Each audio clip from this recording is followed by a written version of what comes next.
बिस्मिल्लाहिर्रहमानिर्रहीम। रसूल करीम सल्लल्लाहु अलैहि वसल्लम ने फरमाया, एक दौर आएगा जब तुम यहूदियों से जंग करोगे और वो शिकस्त खाकर भागते फिरेंगे। कोई यहूदी अगर पत्थर के पीछे छुप जाएगा तो वो पत्थर भी बोल उठेगा कि ऐ अल्लाह के बंदे, ये यहूदी मेरे पीछे छुपा बैठा है, इसे कत्ल कर डाल। नबी करीम सल्लल्लाहु अलैहि वसल्लम ने फरमाया, क़यामत उस वक़्त तक कायम ना होगी जब तक यहूदियों से तुम्हारी जंग ना हो लेगी, और वो पत्थर भी उस वक़्त अल्लाह ताला के हुक्म से बोल उठेंगे जिसके पीछे यहूदी छुपा हुआ होगा कि ऐ मुसलमान, ये यहूदी मेरे आड़ लिए कर छुपा है, इसे कत्ल कर डालो। नबी करीम सल्लल्लाहु अलैहि वसल्लम ने फरमाया कि क़यामत की निशानियों में से है कि तुम ऐसी कौम से जंग करोगे जो बालों की जूतियां बनाते हैं, जहाँ उनके बाल बहुत लंबे होंगे। और क़यामत की एक निशानी ये है कि इन लोगों से लड़ोगे जिनके मुंह चौड़े चौड़े होंगे, गोया डालें हैं, चमड़ा जमी हुई, यानी बहुत मोटे मुंह वाले होंगे। रसूलुल्लाह सल्लल्लाहु अलैहि वसल्लम ने फरमाया, क़यामत उस वक़्त तक कायम नहीं होगी जब तक तुम तराकों से जंग ना कर लोगे जिनकी आँखें छोटी होंगी, चेहरे सुर्ख होंगे, नाक मोटी फैली होगी। इनके चेहरे ऐसे होंगे जैसे ताबंद चमड़ा लगी हुई होती है। और क़यामत उस वक़्त तक कायम न होगी जब तक तुम ऐसी कौम से जंग ना कर लो जिनके जूते बाल के बने होंगे।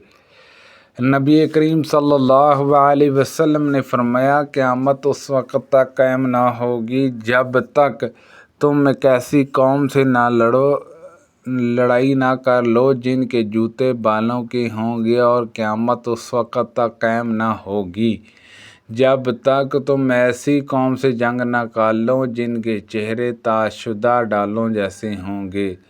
सफियान ने बयान किया कि इसमें अबू ज़नाद ने अराज से और उन्होंने हज़रत अबू हुरैरा रज़ियल्लाहु अन्हु से ज़्यादा नकल किया कि इनकी आँखें छोटी होंगी, नाक मोटे, चेहरे ऐसे होंगे जैसे तांबंद चमड़ा लगी डाल होती है। अबू अमार, क्या आप लोगों ने हुनैन की लड़ाई में फ़रार इख्तियार किया था? बरा रज़ियल्लाहु अन्हु ने कहा, नहीं, खुदा की कसम, रसूलुल्लाह सल्लल्लाहु अलैहि वसल्लम ने पुश्त हरगज़ नहीं फेरी थी। अलबत्ता आप सल्लल्लाहु अलैहि वसल्लम के साहब में जो नौजवान थे बेसरो सामान, जिनके पास ना ज़र थी ना खुद और कोई हथियार भी नहीं ले गए थे, उन्होंने ज़रूर मैदान छोड़ दिया था, क्योंकि मुकाबले में हुज़ान और बिन नसर के बेहतरीन तीरंदाज थे कि कम ही इनका कोई तीर खता जाता। चनाचे इन्होंने खूब तीर बरसाए और शायद ही कोई निशाना इनका खता हुआ हो। इस दौरान मुसलमान नबी करीम सल्लल्लाहु अलैहि वसल्लम के पास आकर जमा हो गए। आप सल्लल्लाहु अलैहि वसल्लम अपने सफ़ेद खच्चर पर सवार थे और आप सल्लल्लाहु अलैहि वसल्लम के चचेरा भाई अबू सफ़ियान बिन हारिस अबू मुत्तलिब आप सल्लल्लाहु अलैहि वसल्लम की सवारी के लगाम थामे हुए थे। हजूर सल्लल्लाहु अलैहि वसल्लम ने सवारी से उतरकर अल्लाह ताला से मदद की दुआ मांगी। फिर फरमाया, मैं नबी हूँ, इसमें गलत बयानी का कोई शुबा नहीं, मैं अब्दुल मुत्तलिब की औलाद हूँ। इसके बाद आप सल्लल्लाहु अलैहि वसल्लम ने अपने सहाब के नए तरीके पर सफ़ा बंदी की। ग़ज़वा अहज़ाब खंदक के मौके पर रसूलुल्लाह सल्लल्लाहु अलैहि वसल्लम ने मुशरिकीन को ये बद्दुआ दी कि अल्लाह इनके घरों और कब्रों को आग से भर दे। उन्होंने हमको सलात वस्त असर की नमाज नहीं पढ़ने दी। जी आपने उस वक़्त फरमाया जब सूरज ग़ुरूब हो चुका था और असर की नमाज क़ज़ा हो गई थी। रसूलुल्लाह सल्लल्लाहु अलैहि वसल्लम सुबह की दुआए क़नूत में दूसरी रकात के रुकू के बाद ये दुआ पढ़ते थे। ترجمہ: اے اللہ سلمہ بن ہاشم کو نجات دے، اے اللہ ولید بن ولید کو نجات دے، اے اللہ عیش بن ابی رباح کو نجات دے، اے اللہ تمام کمزور مسلمانوں کو نجات دے جو مکہ میں مشرکین کی سختیاں جی رہے تھے۔ اے اللہ مضر پر اپنا سخت عذاب نازل کر، اے اللہ ایسا قحط نازل کر جیسا یوسف علیہ السلام کے زمانے میں پڑا تھا۔ نبی کریم غزوہ احزاب کے موقع پر رسول اللہ صلی اللہ علیہ وسلم نے یہ دعا کی تھی: اے اللہ کتاب کے نازل کرنے والے، قیامت کے دن حساب بڑی سرعت سے لینے والے، اے اللہ مشرکوں اور کفار کی جماعتوں کو جو مسلمانوں کا استحصال کرنے آئی ہیں شکست دے، اے اللہ انہیں شکست دے اور انہیں جھنجھوڑ کر رکھ دے۔ نبی کریم صلی اللہ علیہ وسلم کعبے کے سائے میں نماز پڑھ رہے تھے۔ ابو جہل اور قریش کے بعد دوسرے لوگوں نے کہا کہ اونٹ کی اوجڑی لا کر کون ان پر ڈالے گا؟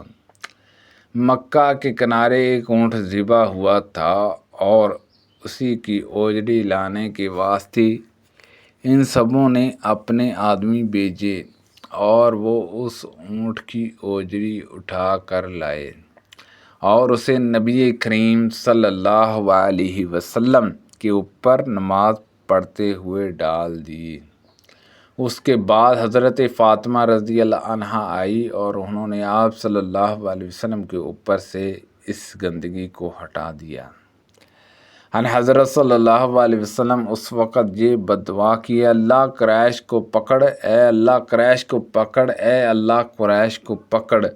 ابو جہل بن ہشام، عتبہ بن ربیعہ، شیبہ بن ربیعہ، ولید بن عتبہ، ابی بن خلف اور عقبہ بن ابی معیطہ سب کو پکڑ لے۔ عبداللہ بن مسعود رضی اللہ عنہ نے کہا: چنانچہ میں نے ان سب کو جنگ بدر میں بدر کے کنویں میں دیکھا کہ سب کو قتل کر کے اس میں ڈال دیا گیا تھا۔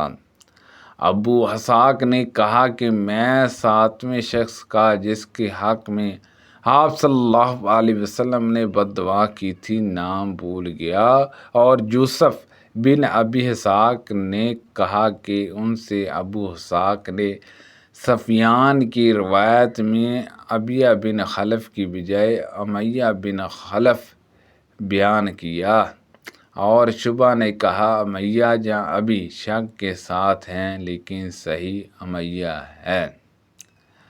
سبحان اللہ عز و جل۔ اللہ پاک سے دعا ہے کہ اللہ پاک ان حدیثوں پر عمل کرنے کی توفیق عطا فرمائے۔ اللہ پاک ہم سب کو صحت و تندرستی عطا فرمائے۔ کوئی غلطی کوتاہی ہو گئی ہو تو اللہ پاک معاف فرمائے۔ صدقہ جاریہ سے دوسرے لوگوں تک شیئر کیجیے۔ آمین بجاہ النبی الامین صلی اللہ علیہ وسلم۔